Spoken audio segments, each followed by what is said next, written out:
Hello everyone, welcome to our channel civil step. तो जैसे कि आप सभी को पता है कि बीपीएससी के अंदर जो है वो 7 फेज की जो भर्ती है टीचर्स के लिए वो बहुत ही जल्द आउट होने वाली है।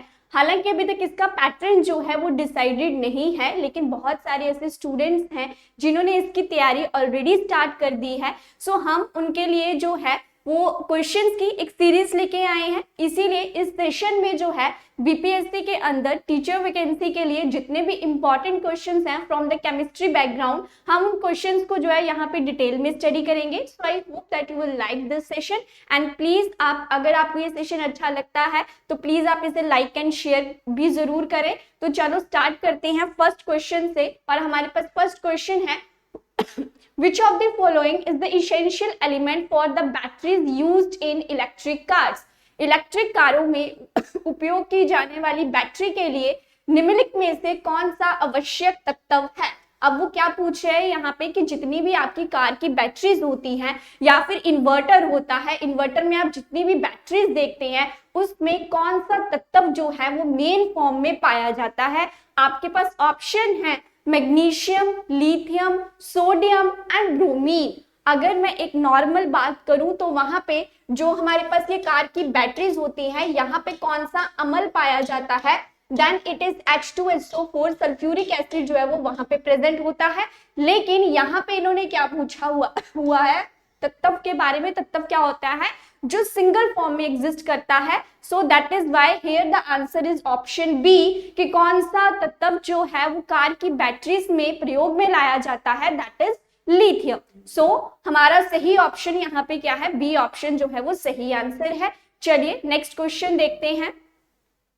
The first element of the rare earth metal is, दुर्लभ पृथ्वी धातुओं का पहला तत्व कौन सा है? आपने पीरियोडिक टेबल सभी ने देखा होगा, वहां पे क्या होता है? एक एस ब्लॉक होता है, पी ब्लॉक होता है। जैसे हमारे पास पीरियोडिक टेबल है तो यहाँ पे क्या है? एस ब्लॉक है। यहाँ पे क्या है? हमारे पास पी ब्लॉक है। बीच में हमारे पास जो है वो डी ब्लॉक एलिमेंट्स होते हैं और एंड में जो है वो हमारे पास 2 सीरीज होती है जिसे आप एफ ब्लॉक कहते हैं। इस वाले का नाम होता है लेंथेनॉइड्स और जो हमारे पास सेकेंड सीरीज होती है इसका नाम हमारे पास होता है एक्टिनॉइड्स। अब जो एस ब्लॉक एलिमेंट्स हैं उन्हें एल्कली मेटल्स या फिर एल्केलाइन अर्थ मेटल्स कहा जाता है। पी ब्लॉक एलिमेंट्स जो हैं यहाँ पे डिफरेंट 13 to 18 जो है डिफरेंट ग्रुप्स देखने को मिलते हैं। डी ब्लॉक एलिमेंट्स को जो है वो ट्रांजिशन एलिमेंट्स के नाम से जाना जाता है और जो हमारे पास एक्टिनॉइड्स हैं, ये लेंथेनॉइड्स हैं, इन्हें जो है वो दुर्लभ धातुओं के अंदर जो है वो गिना जाता है। ये क्या होते हैं? रेयर अर्थ मेटल्स जो है वो इन्हें कहते हैं। बहुत मुश्किल से ये चीजें जो है वो मिली हैं। इनमें से कुछ जो है वो प्राकृतिक रूप में पाई जाती हैं, कुछ जो है वो इंसानों द्वारा, दैट इज साइंटिस्टों द्वारा जो है वो बनाई गई हैं। सो आपका क्वेश्चन में क्या पूछा गया है कि हमारे पास दुर्लभ पृथ्वी धातुओं का पहला तत्व कौन सा है? तो देखो सबसे पहले आती है आपकी लेंथेनॉइड सीरीज, तो दैट मीन्स कि लेंथेनाइड ही सबसे पहला हो सकता है। So here the right answer is option ए, क्योंकि जैसे कि मैंने आपको कहा कि ये फर्स्ट सीरीज है, इसे हम क्या कहते हैं? लेंथेनॉइड्स कहते हैं। दैट इज व्हाई लेंथेनॉइड्स का फर्स्ट एलिमेंट कौन सा है, प्रथम तत्व कौन सा है? लेंथेनम जो है आप उसे कहते हैं। That is why option A यहाँ पे क्या है? सही आंसर है।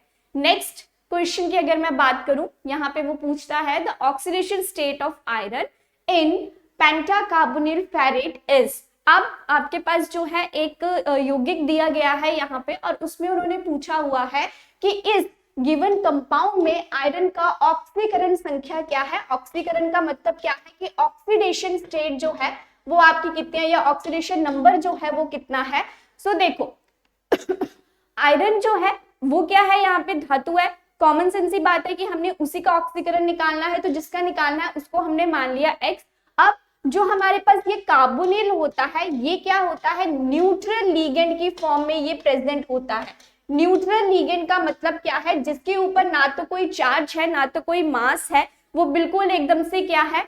न्यूट्रल है, किसी भी चीज के साथ जो है वो ऐसे रिएक्ट नहीं करता है। So that is why carbonyl क्या है? न्यूट्रल लीगेंड है, इसलिए इसके ऊपर चार्ज कितना आ जाएगा आपके पास? 0।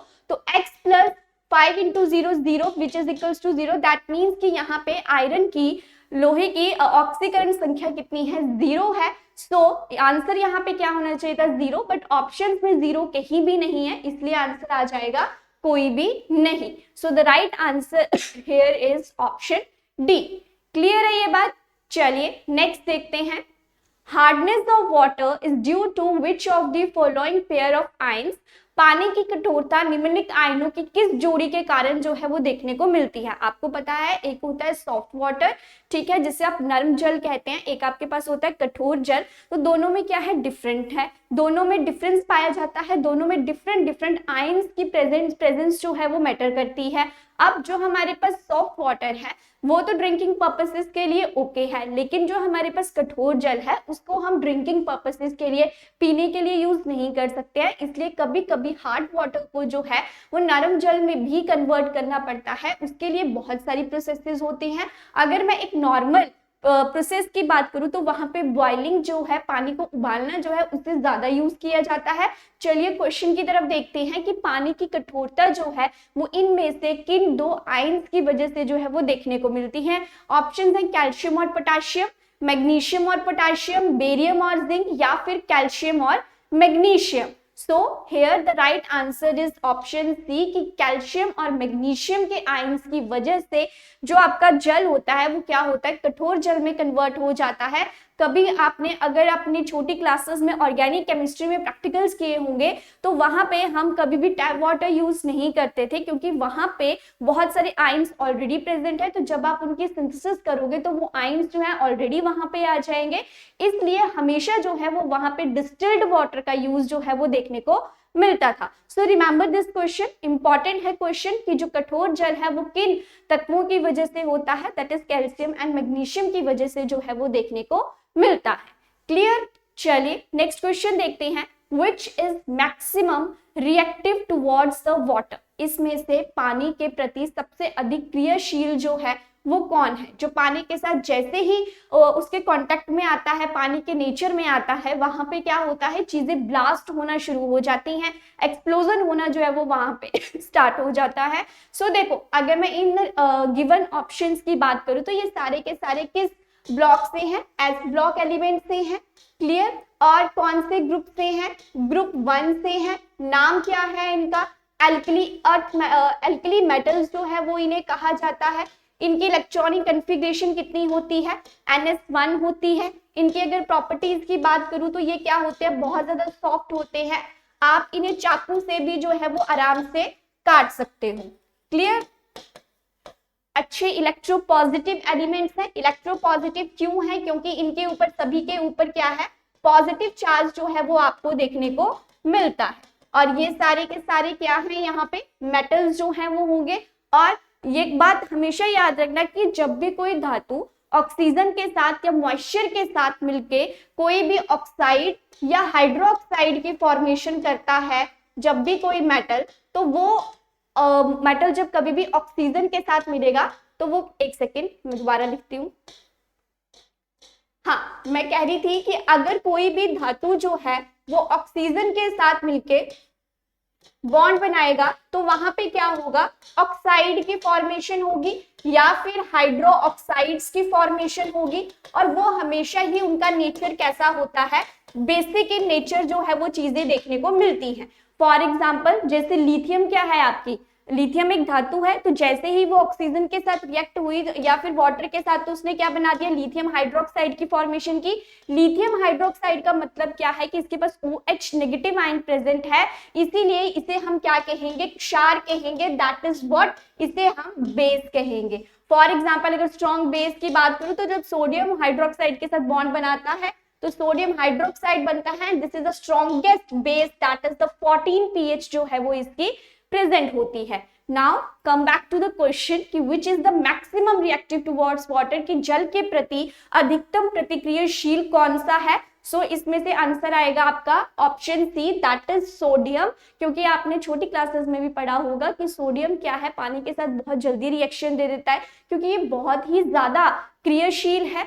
और जब भी ये पानी के साथ रिएक्शन में आएगा तो वहां पे जो है वो आग प्रज्वलित होगी और दूसरी बात ये कि इसीलिए इसे आग से बचाने के लिए इसे जो है वो कैरोसिन ऑयल, मिट्टी के तेल में जो है वो रखा जाता है। तो पेपर में क्वेश्चन ये भी आ सकता है कि सोडियम को किस चीज में स्टोर करके रखा जाता है, then that is the kerosene oil. और अगर मैं ऐसे ही लिथियम की बात करूं तो लिथियम भी क्या है, बहुत ज्यादा रिएक्टिव है, इसीलिए लिथियम को जो है वो पैराफिन वैक्स दैट इज मोम में जो है वो रखा जाता है, जिसे आप मोम कहते हो, उसके अंदर जो है इसको स्टोर करके रखा जाता है। और अगर पोटेशियम की बात करूं तो पोटेशियम भी बहुत ज्यादा रिएक्टिव है, एक्सप्लोजिव मटेरियल्स में इसका यूज जो है वो देखने को मिलता है। इसे हमेशा जो है वो चिल्ड वाटर के अंदर जो है वो रखा जाता है। रुबिडियम जो है वो हमारे हायर मेटल्स हैं, इसका इतना इफेक्ट नहीं पड़ता है। So remember this thing. सबसे ज्यादा रिएक्टिव एल्कली मेटल्स में कौन है, सोडियम, सोडियम के बाद कौन है, पोटेशियम, पोटेशियम के बाद कौन है, लिथियम। और इन तीनों चीजों को जो है वो स्पेशली किसी सॉल्वेंट में रखा जाता है। और एक बात हमेशा याद रखना कि रिएक्टिविटी जो है वो इंक्रीज करती है डाउन द ग्रुप, ठीक है। इसीलिए अगर मैं ग्रुप 1 की बात करूं तो यहाँ पे कौन कौन से एलिमेंट्स देखने को मिलते हैं, hydrogen, lithium, sodium, potassium, rubidium, caesium and francium. अगर मैं इनकी क्रियाशीलता की बात करूं तो ये हमेशा नीचे की तरफ क्या करती हैं, इंक्रीज करती हैं। मतलब कि यहाँ पे सबसे ज्यादा रिएक्टिव जो है, जैसे जैसे आप नीचे जाते जाओगे वैसे वैसे आपको रिएक्शन भी क्या है, ज्यादा देखने को मिलेगी। सोडियम को किस चीज के अंदर रखा जाता है ताकि उसे आग ना लगे, that is the kerosene oil. और सोडियम जो है वो पानी के साथ सबसे जल्दी जो है वो क्रियाशीलता दिखाता है। क्लियर। चल नेक्स्ट क्वेश्चन देखते हैं। इन्होंने कहा है choose the correct statement. First statement है आपके पास, tooth enamel is made up of calcium phosphate, that means कि दांत ताम चीनी कैल्शियम फॉस्फेट से बना है। Tooth decay starts when the pH of the mouth is lower than 5.5, that is दांतों की सड़न तब शुरू होती है जब मुंह की पीएच 5.5 से कम होती है। नेक्स्ट ऑप्शन है कि दोनों ही आंसर सही हैं और डी ऑप्शन है कि दोनों में से कोई भी सही नहीं है। तो अगर मैं फर्स्ट पार्ट की बात करूं कि जो हमारा टूथ इनामिल है, आप उसे क्या कह सकते हो कि जो हमारे दांत होते हैं वो सबसे स्ट्रॉन्गेस्ट और हार्ड पार्ट होता है बॉडी का। Strongest and hard part of body कौन सा है, टूथ इनामिल। जो हमारे दांत होते हैं ये सबसे ज्यादा हार्ड जो है वो हमारी बॉडी में पाए जाते हैं। अगर क्वेश्चन आ जाता है कि कौन से केमिस्ट्री के अकॉर्डिंग कौन सा तत्व है या कौन सा यौगिक है जो सबसे ज्यादा हार्ड फॉर्म कठोर अवस्था में पाया जाता है, तो वो क्या है, हीरा है आपका, that is the diamond is the hardest substance on the earth. Clear. वो तो होगी अलग बात। क्वेश्चन के अकॉर्डिंग फर्स्ट स्टेटमेंट जो है वो हमारी बिल्कुल सही है कि जो भी हमारे दांत है वो किससे बने होते हैं, कैल्शियम फॉस्फेट। आपने सुना भी होगा दांतों के लिए कैल्शियम जो है वो बहुत ज्यादा जरूरी होता है। क्लियर। और नेक्स्ट है कि जब हमारे मुंह की पीएच 5.5 से कम हो जाती है तो वहां पे दांत सड़ना शुरू हो जाते हैं। तो ये वाली लाइन भी क्या है, सही है, क्योंकि अगर हमारे माउथ में ऐसे जो हमारी पीएच है वो कम होगी, दैट मीन्स कि क्या हुआ, मुंह में एसिड जो है वो आना शुरू हो गया। अगर वहां पे एसिड की प्रोडक्शन ज्यादा होना शुरू हो गई है, दैट मीन्स कि वहां पे बैक्टीरिया जो है वो ज्यादा अमाउंट में प्रेजेंट हो जाएगा, इसीलिए दांत जो है वो सड़ना शुरू हो जाएंगे। दैट इज वाई यहाँ पे सही आंसर क्या है आपके पास, ऑप्शन सी कि दोनों ही स्टेटमेंट्स यहाँ पे क्या है, बिल्कुल सही है। क्लियर। चलिए नेक्स्ट क्वेश्चन है, the IUPAC name of given compound. इस कंपाउंड का उन्होंने जो है वो IUPAC नाम जो है वो पूछा हुआ है। सबसे पहले ये देख लो ये कौन सा फंक्शनल ग्रुप लगा हुआ है, this is aldehyde group. I hope कि आपको ये चीजें याद हो, जैसे कि अगर C डबल बॉन्ड O होता तो दैट मीन्स कि वो क्या है, कीटोन है। ऐसे ही अगर आपके पास COOH होता दैट मीन्स कि ये क्या है, आपके पास कार्बोक्सिलिक एसिड जो है वो आपको देखने को मिलेगा। क्लियर। सो ऐसे एल्डिहाइड हो गया, कार्बोक्सिलिक एसिड हो गया, कीटोन्स हो गए, और भी बहुत सारे होते हैं, NH2 हो गया जिसे आप अमीन कहते हो, अल्कोहल्स हो गए जिसे OH कहते हो, दिस इज व्हाट अल्कोहल। और ऐसे ही अगर बेंजीन रिंग के ऊपर OH लगा हुआ है तो इसे आप क्या कहते हो, फिनोल कहते हो। तो कुछ ये नॉर्मल से कंपाउंड है जिनके बारे में आपको पता होना जरूरी है। So according to the question, तो यहाँ पे क्या है, हम दोनों कार्बन्स को काउंट करेंगे, दोनों कार्बन्स क्या है, इसे हम इथ कहते हैं, और साथ में जो है वो कौन सा फंक्शनल ग्रुप लगा हुआ है, एल्डिहाइड लगा हुआ है। So here the right answer is option D, that is, इसे हम क्या कहेंगे, इथेनॉल। इथ मतलब क्या, कि यहाँ पे 2 कार्बन प्रेजेंट है, और एल्डिहाइड की जब हम नेमिंग करते हैं तो उसके पीछे जो प्रीफिक्स लगता है दैट इज व्हाट, अल जो है हम उसे कहते हैं। That is why here the right answer is ethanol. Clear है ये बात। और इसे जो है वो एसिटाल्डिहाइड भी कहा जाता है। अगर मैं इसके कॉमन नेम की बात करूं तो इसे जो है वो एसिटाल्डिहाइड भी कहा जाता है। और आप मुझे बताना कि ये जो HCHO है इसे हम क्या कहते हैं। क्लियर। इसका IUPAC नेम भी क्या है और इसका कॉमन नेम भी जो है वो क्या है, आप मुझे कमेंट सेक्शन में जो है ये बता सकते हैं। क्लियर। चलिए नेक्स्ट क्वेश्चन देखते हैं। ड्राई आइस इज, सूखी बर्फ क्या है। सभी ने इसके बारे में पढ़ा है। तो आपने एक टर्म पढ़ी होगी सब्लिमेशन। सब्लिमेशन क्या होता है, जब कोई भी ठोस चीज कन्वर्ट हो जाती है किसमें, गैसियस फॉर्म में, जहां पे आपका द्रव फॉर्म ही नहीं होती है, लिक्विड फॉर्म में चीजें जाती ही नहीं है, सीधा ठोस से जो है वो गैसियस फॉर्म में चीजें जा रही हैं, उसे तब हम कहते हैं सब्लिमेशन। क्लियर है। ये बहुत अच्छी जो है एक फिजिकल प्रोसेस भी होती है। अब अगर मैं ड्राई आइस की बात करूं तो इसका कॉमन एग्जांपल है, आपने कभी कभी मूवीज में देखा होगा या अपनी रियल लाइफ में भी देखा होगा, स्टेज के ऊपर एक धुआं सा उड़ रहा होता है, that is what, that is dry ice. और ड्राई आइस जो है वो किसे कहते हैं, जब आपकी कार्बन डाइऑक्साइड जो है वो सॉलिड ठोस फॉर्म में प्रेजेंट होती है तब हम उसे क्या कहते हैं, dry ice. And this is very very important question. ये क्वेश्चन जो है वो पेपर पॉइंट ऑफ व्यू से इंपॉर्टेंट है। So here the right answer is option D. बहुत सारे ऐसे इंजेक्शन हैं जिसका जब हम उसे इंपोर्ट या एक्सपोर्ट करते हैं तो वहां पे जो है एक बर्फ का पैकेट लगाया जाता है। वो बर्फ जो है वो कभी भी गीला नहीं करती है चीजों को। दैट इज व्हाट, कि सॉलिड जो है वो डायरेक्ट कन्वर्ट हो रहा है किसमें, गैस में, तो उसे हम क्या कहते हैं, ड्राई आइस जो है उसे हम कहते हैं। सूखी बर्फ क्या है आपके पास, सॉलिड कार्बन डाइऑक्साइड। ऐसे अगर मैं एक नॉर्मल और एग्जांपल की बात करूं तो हमारे पास नैप्थलीन बॉल्स होती हैं। नैप्थलीन बॉल्स क्या होती हैं, जिसे आप फिनाइल की गोलियां कहते हो। जब आप घरों में फिनाइल की गोलियां यूज करते हो तो पहले वो क्या था, राउंड फॉर्म में, सॉलिड फॉर्म में थी, लेकिन कुछ ही टाइम के बाद देखोगे वहां पे लिक्विड नहीं बना होता है, इवन वो गैसियस फॉर्म में जो है वो वॉलेटाइल हो चुकी होती है।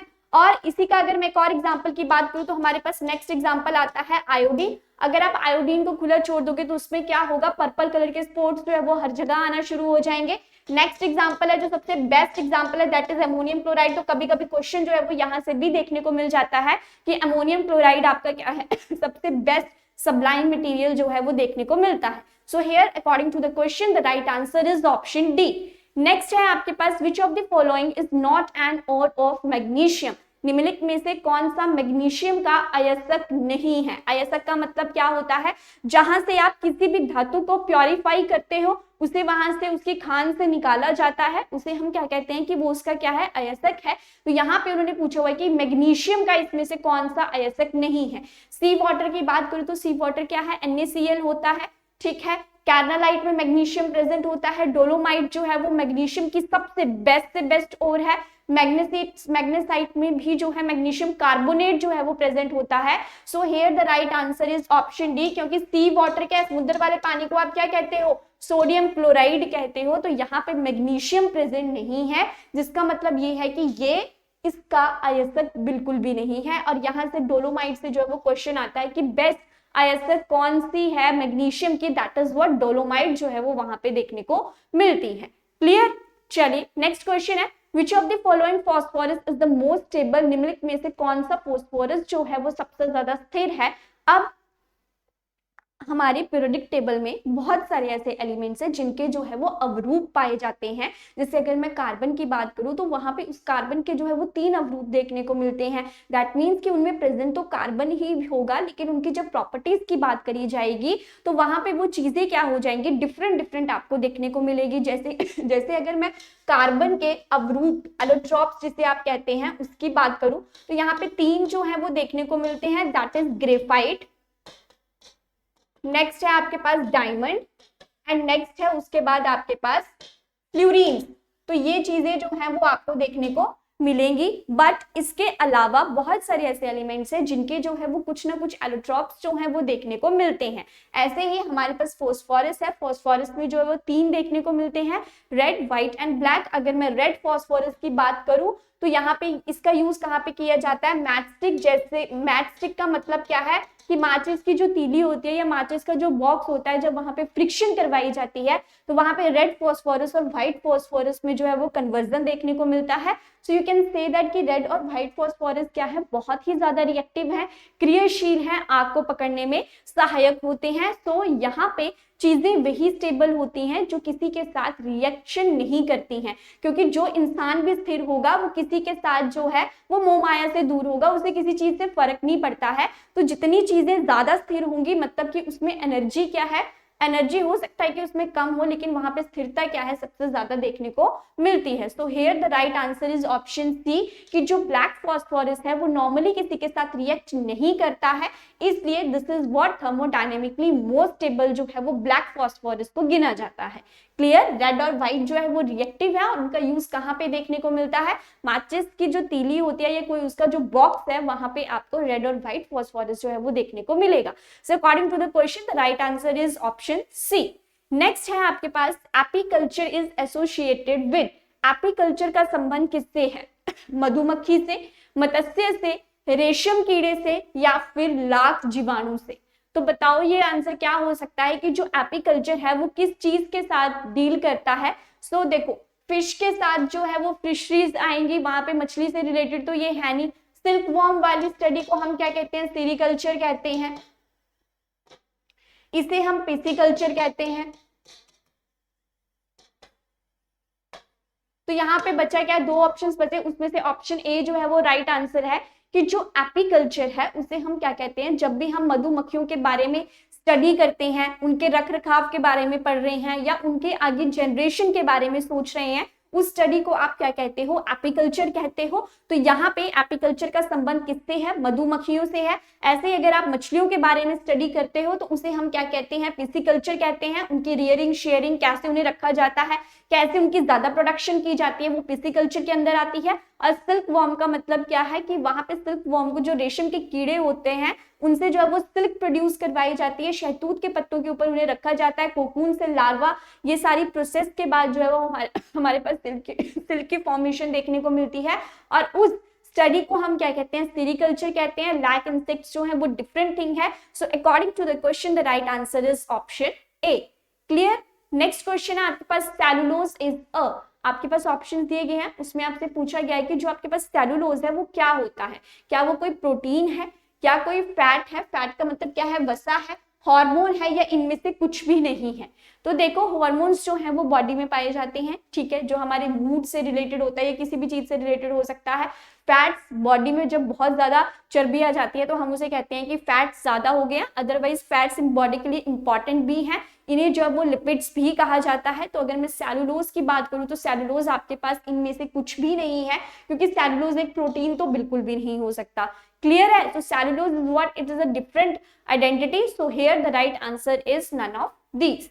क्लियर, नेक्स्ट है, glass is best describe as an, glass को निम्न रूप में उत्तम व्याख्यात किया जाता है किस फॉर्म में। ग्लास क्या है आपका, ठोस फॉर्म में है, द्रव मतलब लिक्विड फॉर्म में है, अतिशीतित द्रव कहा जाता है, या फिर अधिधारण यौगिक जो है वो इसे कहा जाता है। तो बताओ, देखो जो ग्लास है वो किसका बना होता है, सिलिकॉन ऑक्साइड का या बना होगा, या फिर सिलिकॉन डाइऑक्साइड का जो है इसे बनाया जाता है। सिलिकॉन डाइऑक्साइड क्या है, बहुत ज्यादा स्ट्रॉन्ग है, नॉर्मली किसी के साथ जो है वो फालतू में रिएक्ट नहीं होता है, इसलिए केमिकल लैब में या केमिस्ट्री लैब में जितने भी ऑपरेटर्स होते हैं वो हमेशा silicon dioxide that is boron silicates, जिसे आप पायरेक्स ग्लास कहते हो, उसके जो है वो मेनली देखने को मिलते हैं। लेकिन ग्लास क्या होता है, आपने कभी कभी देखा होगा कि सर्दियों में क्या होता है कि शीशे जो है वो जम जाते हैं, क्योंकि वहां पे क्या होता है, एक्सपेंशन जो है, नॉट एक्सपेंशन, वहां पे चीजें क्या हो चुकी होती है, कॉन्ट्रैक्ट हो चुकी होती है, वो जम चुकी होती है। और गर्मियों के दिनों में क्या होता है कि जो ग्लास है वो नीचे की तरफ फ्लो करना ज्यादा स्टार्ट कर देता है।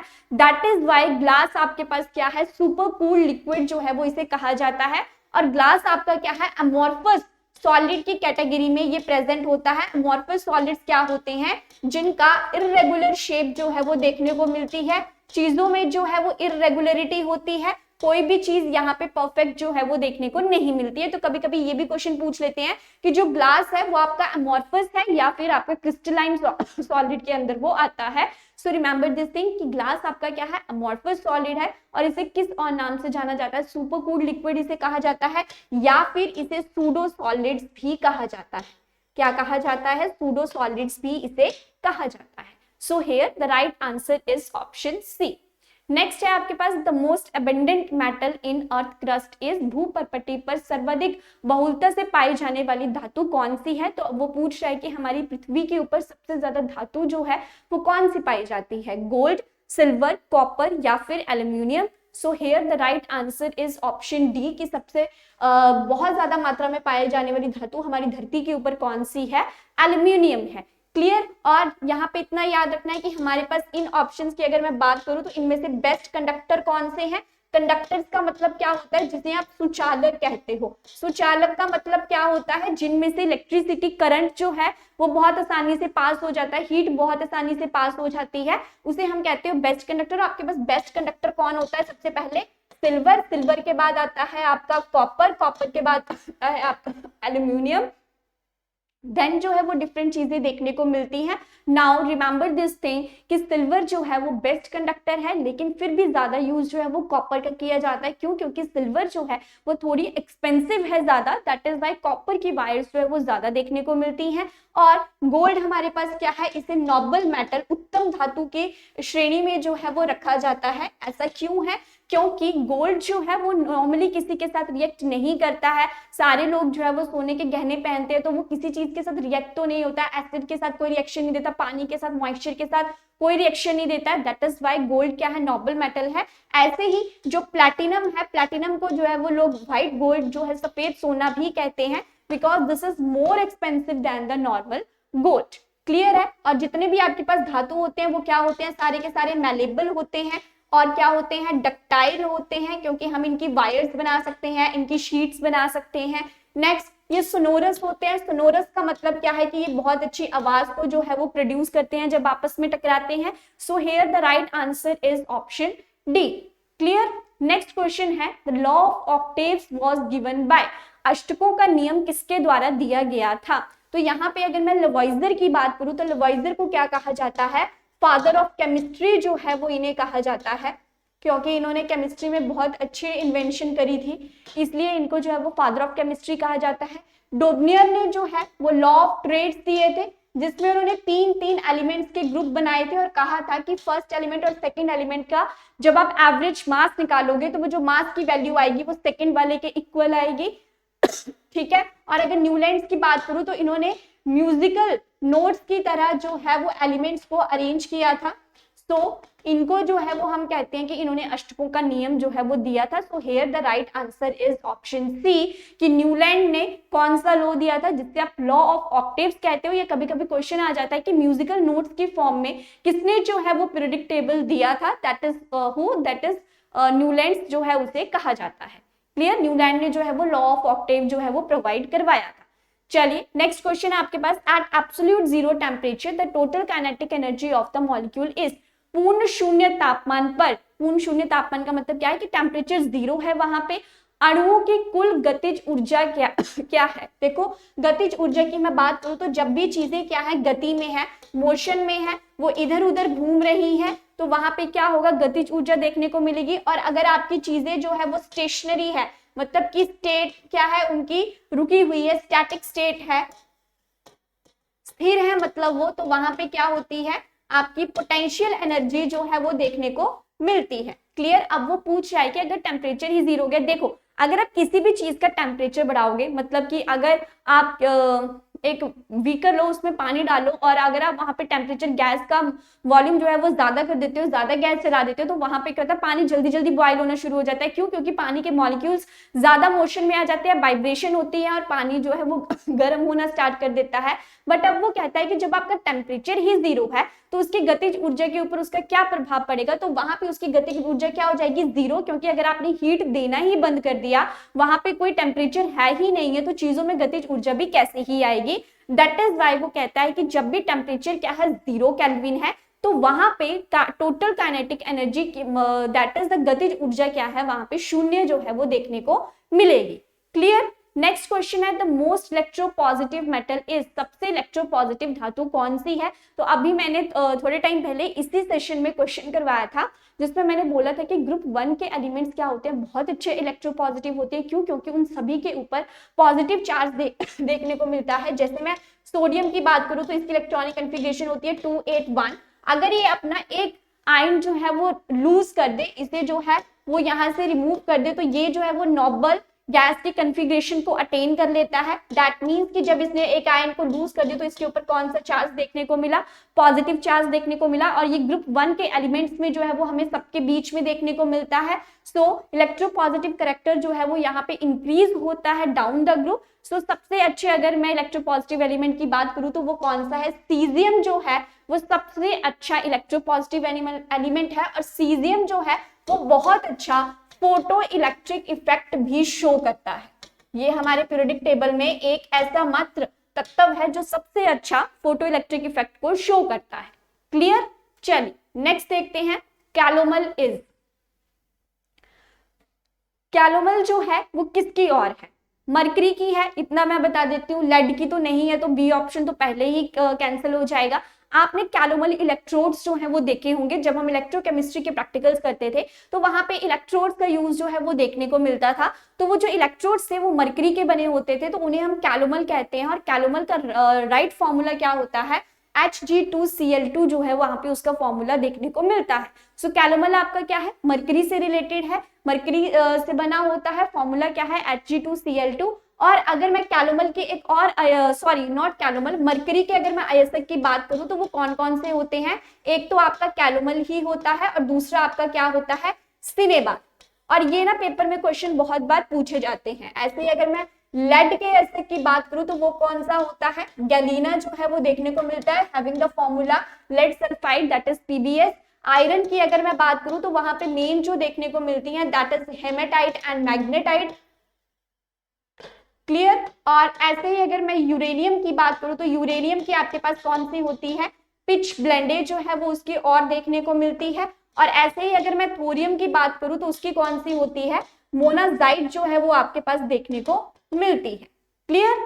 चलिए नेक्स्ट क्वेश्चन है आपके पास, which of the following is an insulator, इनमें से कौन सा जो है वो एक इंसुलेटर है। इंसुलेटर क्या होते हैं, जिन्हें हम हिंदी में कुचालक कहते हैं, जिनके बीच में जो करंट है और जो हीट है वो वहां से पास नहीं होती है।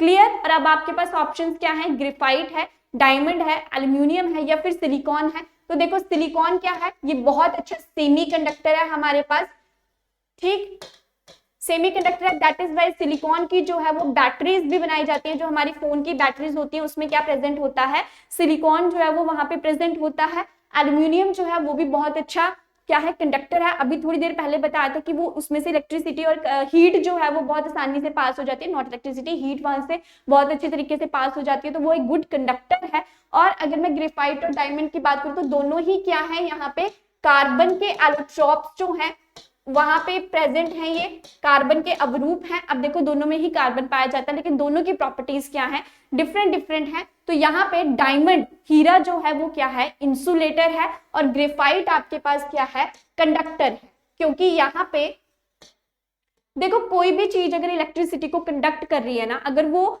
ऊष्मा का और करंट का बहुत अच्छा सुचालक है, दैट मीन्स की कंडक्टिविटी किसकी वजह से होती है, this is due to the free movement of the ion, free movement of ion. तो ग्रेफाइट में क्या होता है कि तीन कार्बन जो है दूसरे कार्बन के साथ तीन बॉन्ड बना लेता है, लेकिन एक इलेक्ट्रॉन जो है वो वहां पे फ्री रहता है, जो पूरे मॉलिक्यूल में मूव करता रहता है, और उसकी वजह से वहां पे कंडक्टिविटी जो है वो कंडक्ट होती है।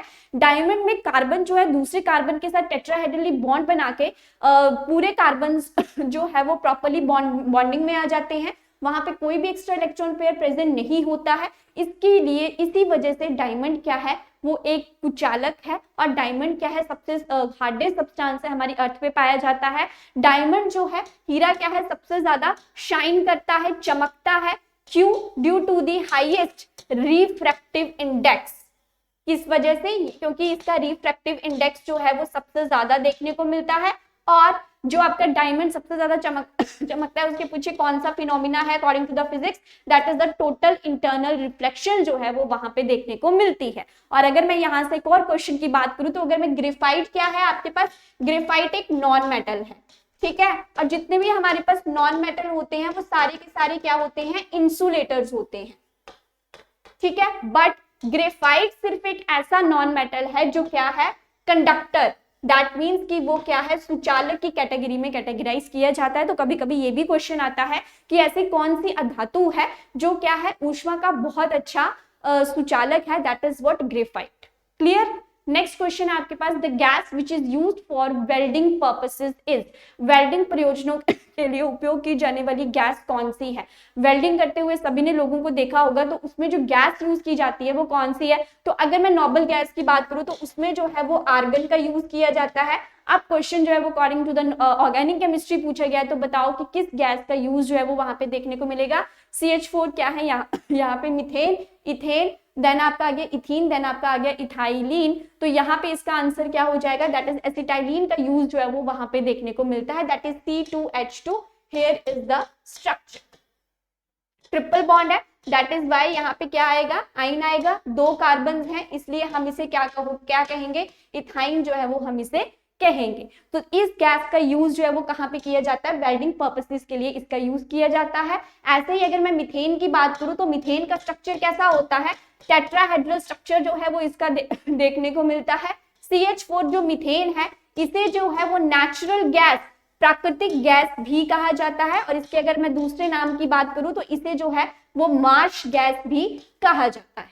Clear. So this is all about today. I hope कि आपको सेशन पसंद आया हो और आपको क्वेश्चंस समझ में आ गए होंगे। थैंक यू सो मच, फिर मिलते हैं नेक्स्ट सेशन में।